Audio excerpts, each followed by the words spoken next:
नमस्कार. अजिंक्य महाराष्ट्र न्यूजमध्ये आपलं हार्दिक स्वागत आहे.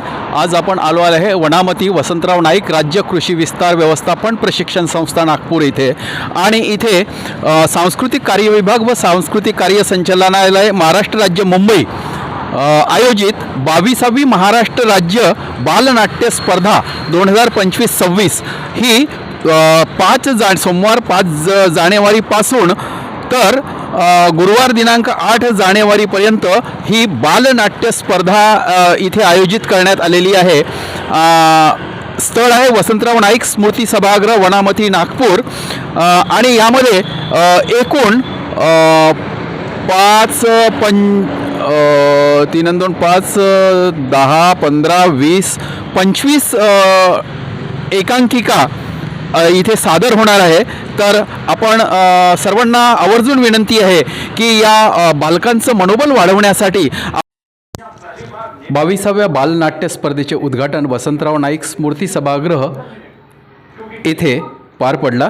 कार्यक्रमाचे उद्घाटक प्रसिद्ध शेफ विष्णू मनोहर व नाट्य परिषद महानगर शाखेचे अध्यक्ष सलीम शेख, मागील वर्षाचे बालनाट्य रौप्य पदक विजेते व्यंकटेश माकडे आणि कौमिदी सालपेकर, राज्य सांस्कृतिक संचालनालयाचे संदीप शेंडे व वसंत खडसे हे उपस्थित होते व यांच्या उपस्थितीत आज बालनाट्य स्पर्धेचं उद्घाटन पार पडलं.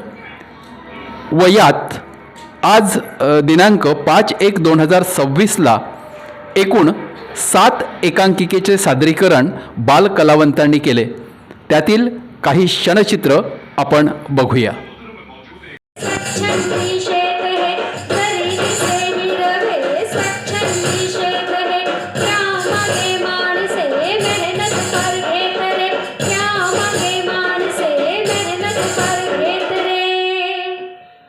दगड माती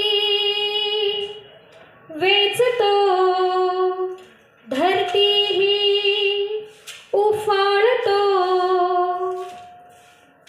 तो वाट पाही पावसाची, चातका सारखी वाट पाही चातका सारखी.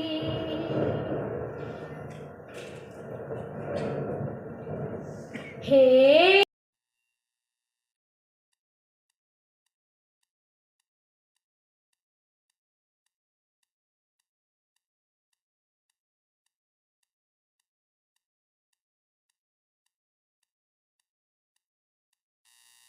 नाही का? नाही, त्यांना सगळं भाषा येऊ शकतात. पण हाऊ इज इट पॉसिबल? सहज शक्य आहे. मी मराठी कसं बोलतो? भाषेचे चिप्स असतात, ते आपल्या शरीराला अटॅच झाला की आपण हवी ती भाषा बोलू शकतो. म्हणजे मला कोणती पण भाषा बोलता येऊ शकते. इकडे आताच आपण आज दिवसभर पार पडलेल्या 7 एकांकिकेमधील काही निवडक क्षणचित्र आपण बघितले. अजिंक्य महाराष्ट्र न्यूज नागपूर प्रतिनिधी मधु आंबेकर. सर्वप्रथम आजच्या या स्पर्धेसाठी जे रंगमंचाच्या आत तयारी करत असतील त्या सर्व बालकलावंतांना शुभेच्छा देतो. आणि मी नेहमी एक वाक्य म्हणत असतो की बालनाट्य हे पवित्र नाट्य आहे. कारण मोठ्यांच्या नाटकामध्ये स्पर्धा, द्वेष, त्या बाकीच्या गोष्टी चालतात. पण हे जे बालकलावंत आहेत ते पवित्र मनाने इथं नाटक सादर करतात आणि ते खऱ्या अर्थाने नटराजाची सेवा करतात असं मला नेहमी वाटत आलेलं आहे. त्यामुळे तिन्ही परीक्षकांना मी विनंती करेल की तुमच्यावर सगळ्यात मोठी जबाबदारी आहे आणि ती जबाबदारी तुम्ही त्या नटराजाकडे बघत आणि तुमचं बालपण आठवत करावी ही माझी विनंती आहे तुम्हाला सर्वांना तिघांनाही. बाकी स्पर्धेला शुभेच्छा. धन्यवाद.